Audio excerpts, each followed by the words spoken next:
Bible verse to your cell phones to encourage you.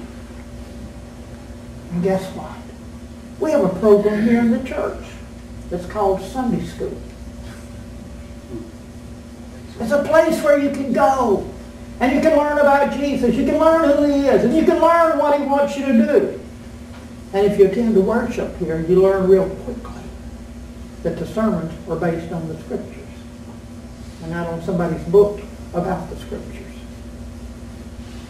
If I love Jesus, I am going to crave God's Word, and I'm going to read it, and I'm going to meditate on it, and I'm going to listen to what it says, and I'm going to apply it to my life, and I'm going to obey it.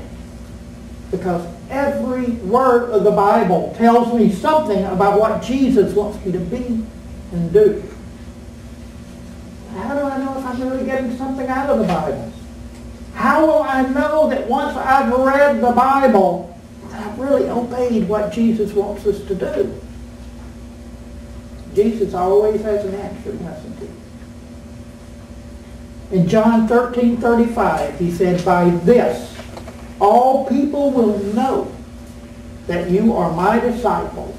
All people will know that you're listening to me and you're trying to do what I want you to do, if you love one another. What does that mean? Who's the one another that Jesus was talking about? He's talking about loving other people. He didn't say, I'm just to love other Christians. He didn't say, I'm just to love the people in this local congregation. He said that if I love Him, I will love everybody, even if I do not approve of some of the things in their lives. I love them in spite of it. But this teaching does have a twofold application. First, Jesus expects me to love you as a church. Scriptures tell us in Ephesians 5:25 that Jesus loved the church so much that He died for the church. He came to establish His church for us. Recently I had a conversation with a man who wanted to talk about Jesus. And he went on and on and on about what he believed about Jesus and God and other doctrines, and how everybody who disagreed with him was wrong.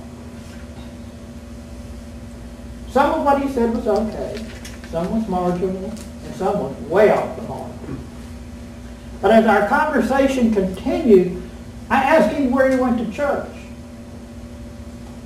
And he said, I don't go to church.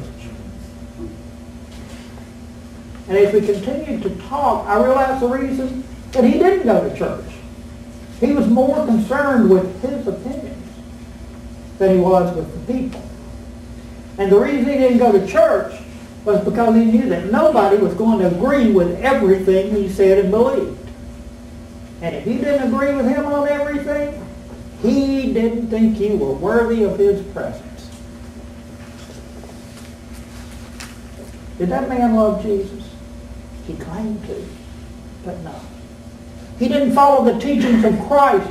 He didn't love Christ's bride. He didn't love the church. He just loved his own opinions, and he wanted a church with one member, me, myself, and I. And he wasn't receiving God either. He did not realize that he couldn't quit God's church and still be acceptable to God. Secondly, if I am to love one another, that means we are to love one another as individuals. And that sounds good in theory, but it is so hard to put into practice. A wise poet wrote one time, "To dwell above with saints we love, that will